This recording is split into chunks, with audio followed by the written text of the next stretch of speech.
أعوذ بالله من الشيطان الرجيم. بسم الله الرحمن الرحيم. الحمد لله الذي أنزل على عبده الكتاب ولم يجعل له عوجا قيما لينذر بأسا شديدا من لدنه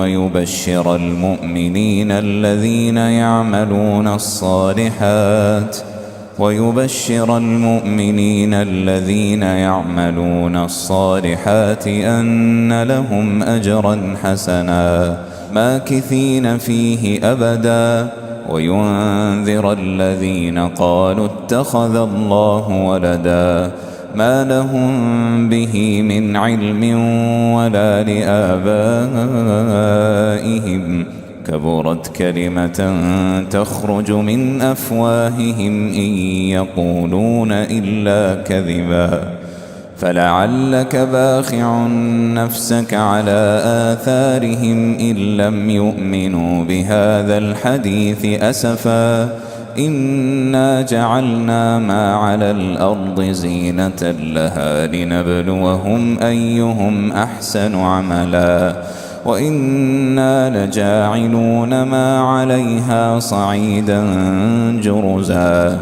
أم حسبت أن أصحاب الكهف والرقيم كانوا من آياتنا عجبا إذ أوى الفتية إلى الكهف فقالوا ربنا آتنا من لدنك رحمة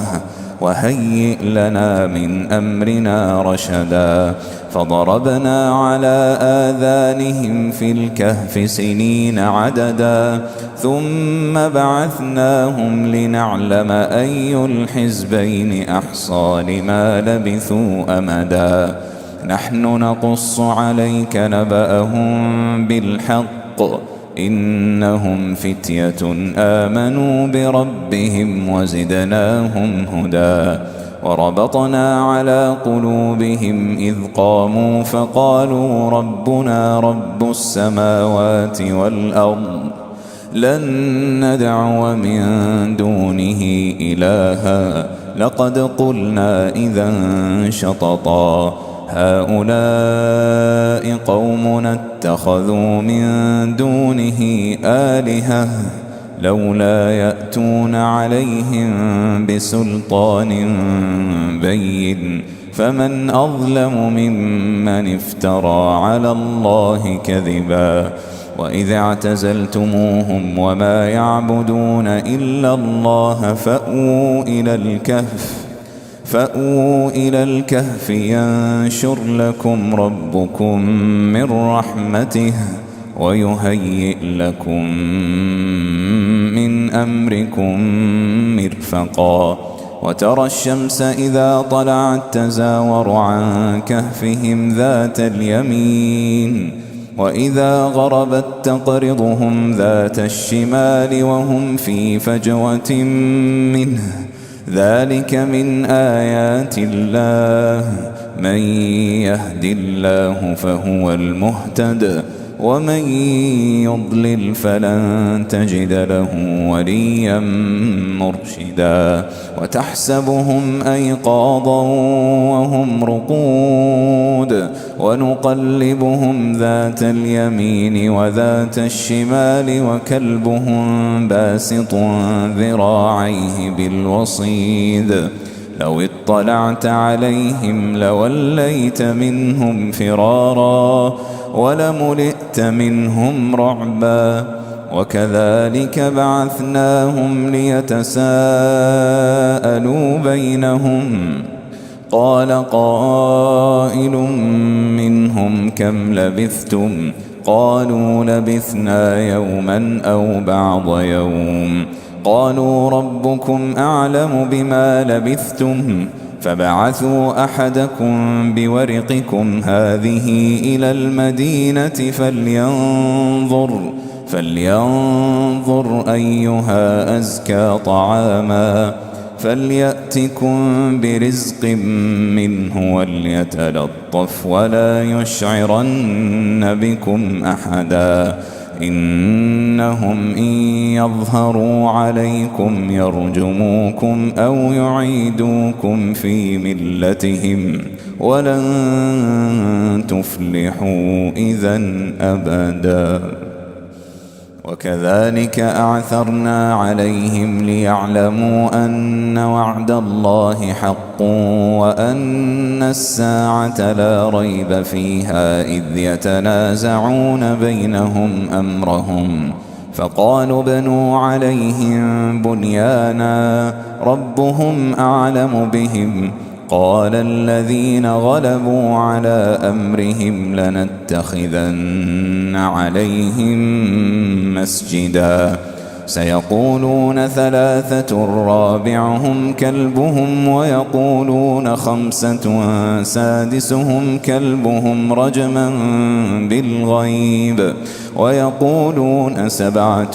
وثامنهم كلبهم قل ربي أعلم بعدتهم ما يعلمهم إلا قليل فلا تمار فيهم إلا مراء ظاهرا ولا تستفت فيهم منهم أحدا ولا تقولن لشيء إني فاعل ذلك غدا إلا أن يشاء الله واذكر ربك إذا نسيت وقل عسى أن يهديني ربي لأقرب من هذا رشدا ولبثوا في كهفهم 300 سنين وازدادوا 9 قل الله أعلم بما لبثوا له غيب السماوات والأرض أبصر به وأسمع ما لهم من دونه من ولي ولا يشرك في حكمه أحدا واتل ما أوحي إليك من كتاب ربك لا مبدل لكلماته ولن تجد من دونه ملتحدا واصبر نفسك مع الذين يدعون ربهم بالغداة والعشي يريدون وجهه ولا تعد عيناك عنهم تريد زينة الحياة الدنيا ولا تطع من أغفلنا قلبه عن ذكرنا واتبع هواه وكان أمره فرطا وقل الحق من ربكم فمن شاء فليؤمن ومن شاء فليكفر إنا أعتدنا للظالمين نارا أحاط بهم سرادقها وإن يستغيثوا يغاثوا بماء كالمهل يشوي الوجوه بئس الشراب وساءت مرتفقا إن الذين آمنوا وعملوا الصالحات إنا لا نضيع أجر من أحسن عملا أولئك لهم جنات عدن تجري من تحتهم الأنهار يحلون فيها من أساور من ذهب ويلبسون ثيابا خضرا من سندس واستبرق متكئين فيها على الأرائك نعم الثواب وحسنت مرتفقا واضرب لهم مثل الرجلين جعلنا لأحدهما جنتين من أعناب وحففناهما بنخل وجعلنا بينهما زرعا كلتا الجنتين آتت أكلها ولم تظلم منه شيئا وفجرنا خلالهما نهرا وكان له ثمر فقال لصاحبه وهو يحاوره أنا أكثر منك مالا وأعز نفرا ودخل جنته وهو ظالم لنفسه قال ما أظن أن تبيد هذه أبدا وما أظن الساعة قائمة ولئن رددت إلى ربي لأجدن خيرا منها منقلبا قال له صاحبه وهو يحاوره أكفرت بالذي خلقك من تراب ثم من نطفة ثم سواك رجلا لكن هو الله ربي ولا أشرك بربي أحدا ولولا إذ دخلت جنتك قلت ما شاء الله لا قوة إلا بالله إن ترني أنا أقل منك مالا وولدا فعسى ربي أن يؤتيني خيرا من جنتك ويرسل عليها حسبانا من السماء فتصبح صعيدا زلقا أو يصبح ماؤها غورا فلن تستطيع له طلبا وأحيط بثمره فأصبح يقلب كفيه على ما أنفق فيها وهي خاوية على عروشها ويقول يا ليتني لم أشرك بربي أحدا ولم تكن له فئة ينصرونه من دون الله وما كان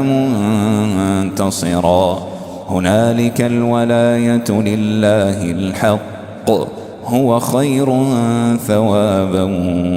وخير عقبا واضرب لهم مثل الحياة الدنيا كماء إن أنزلناه من السماء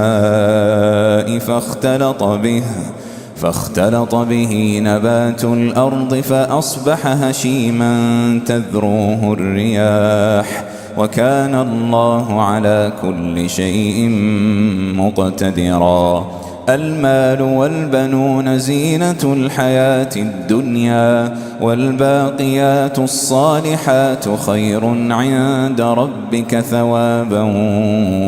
وخير أملا ويوم نسير الجبال وترى الأرض بارزة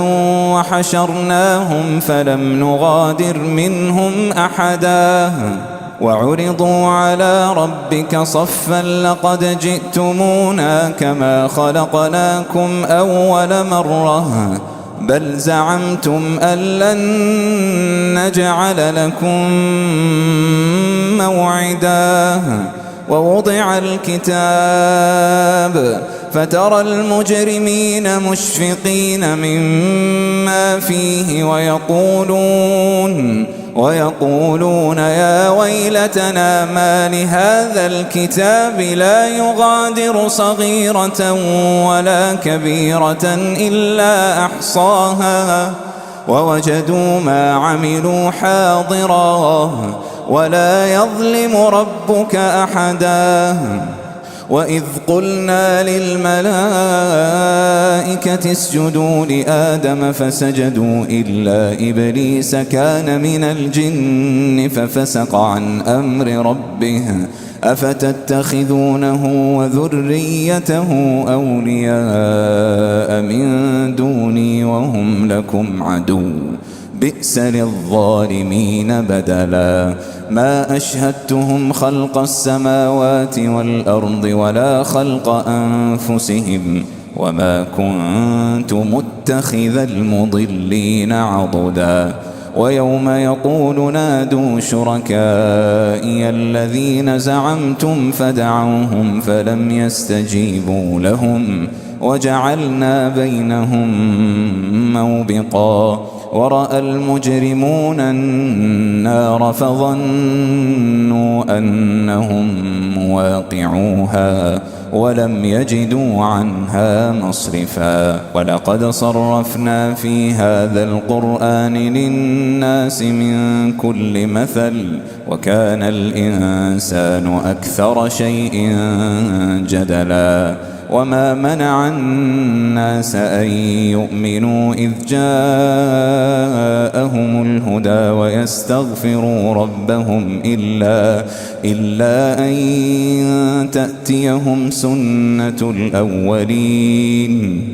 إلا أن تأتيهم سنة الأولين أو يأتيهم العذاب قبلا وما نرسل المرسلين إلا مبشرين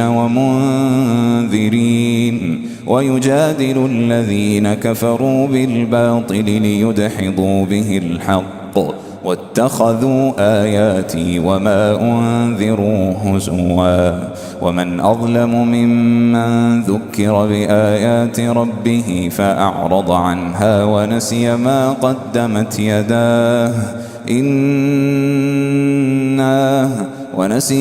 قدمت يداه إنا جعلنا على قلوبهم أكنة أن يفقهوه وفي آذانهم وقرا وإن تدعهم إلى الهدى فلن يهتدوا إذن أبدا وربك الغفور ذو الرحمة لو يؤاخذهم بما كسبوا لعجل لهم العذاب بل لهم موعد لن يجدوا من دونه موئلا وتلك القرى أهلكناهم لما ظلموا وجعلنا لمهلكهم موعدا وإذ قال موسى لفتاه لا أبرح حتى أبلغ مجمع البحرين أو أمضي حقبا فلما بلغا مجمع بينهما نسيا حوتهما فاتخذ سبيله في البحر سربا فلما جاوزا قال لفتاه آتنا غداءنا لقد لقينا من سفرنا هذا نصبا قال أرأيت إذ أوينا إلى الصخرة فإني نسيت الحوت وما أنسانيه إلا الشيطان أن أذكره واتخذ سبيله في البحر عجبا قال ذلك ما كنا نبغ فارتدا على آثارهما قصصا فوجدا عبدا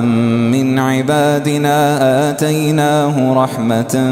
من عندنا وعلمناه من لدنا علما قال له موسى هل أتبعك على أن تعلمني مما علمت رشدا قال إنك لن تستطيع معي صبرا وكيف تصبر على ما لم تحط به خبرا قال ستجدني إن شاء الله صابرا ولا أعصي لك أمرا قال فإن اتبعتني فلا تسألني عن شيء حتى أحدث لك منه ذكرا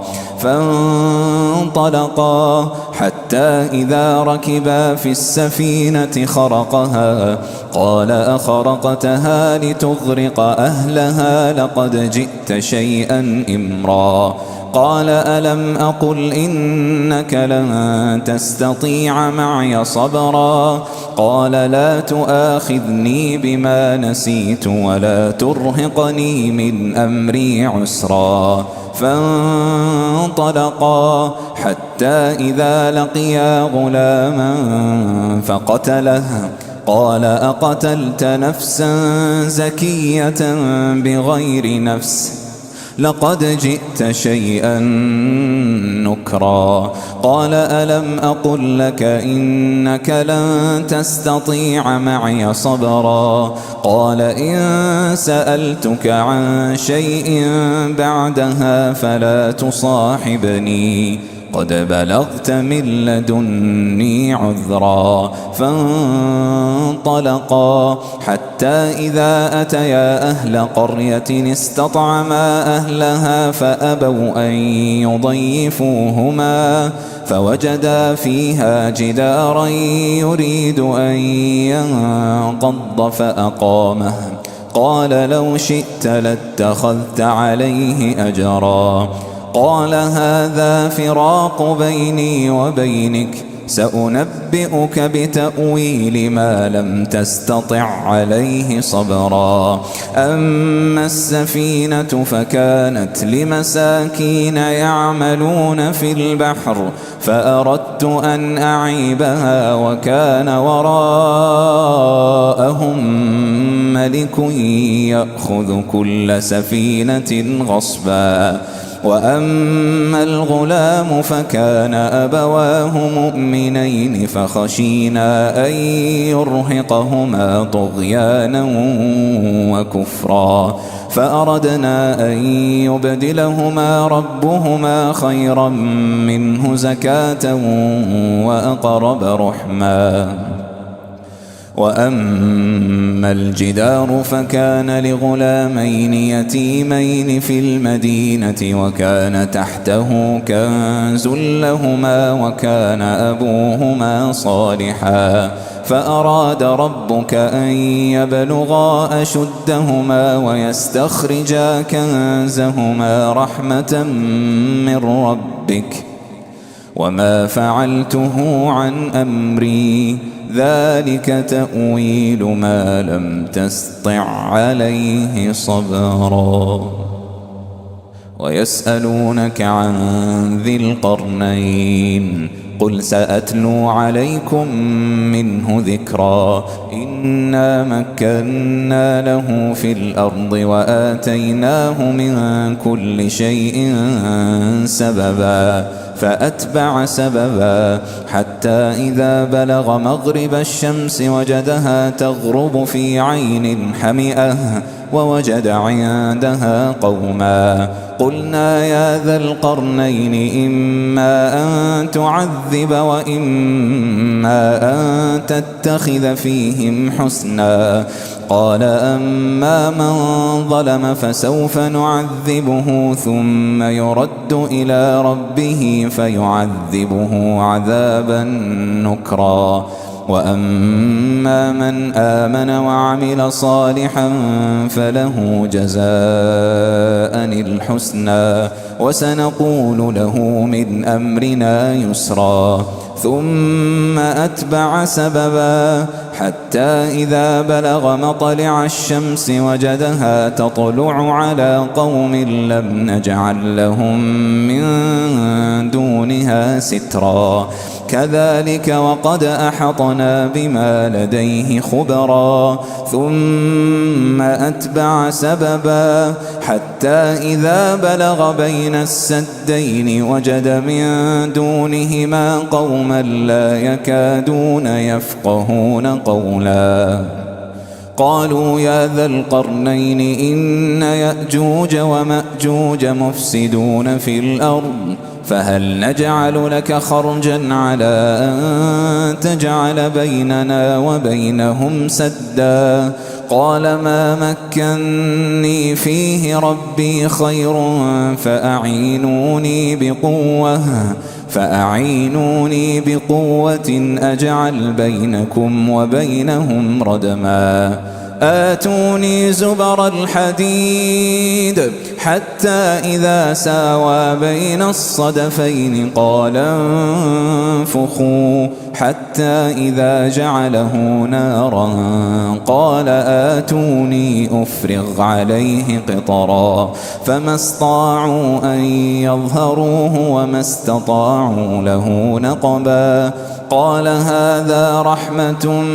من ربي فإذا جاء وعد ربي جعله دكاء وكان وعد ربي حقا. وتركنا بعضهم يومئذ يموج في بعض ونفخ في الصور فجمعناهم جمعا. وعرضنا جهنم يومئذ للكافرين عرضا الذين كانت أعينهم في غطاء عن ذكري وكانوا لا يستطيعون سمعا أفحسب الذين كفروا أن يتخذوا عبادي من دوني أولياء إنا أعتدنا جهنم للكافرين نزلا قل هل ننبئكم بالأخسرين أعمالا الذين ضل سعيهم في الحياة الدنيا وهم يحسبون أنهم يحسنون صنعا أولئك الذين كفروا بآيات ربهم ولقائه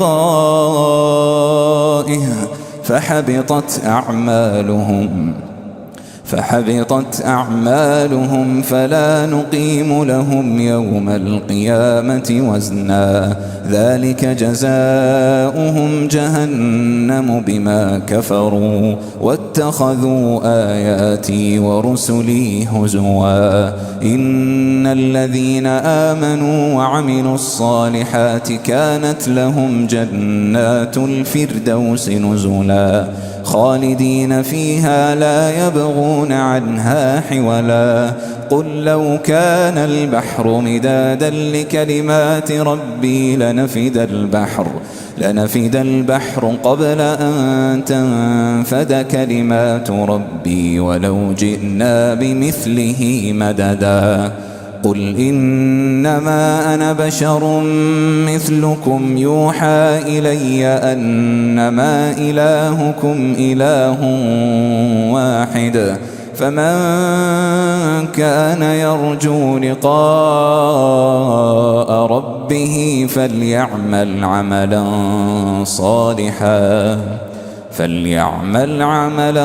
صالحا ولا يشرك بعبادة ربه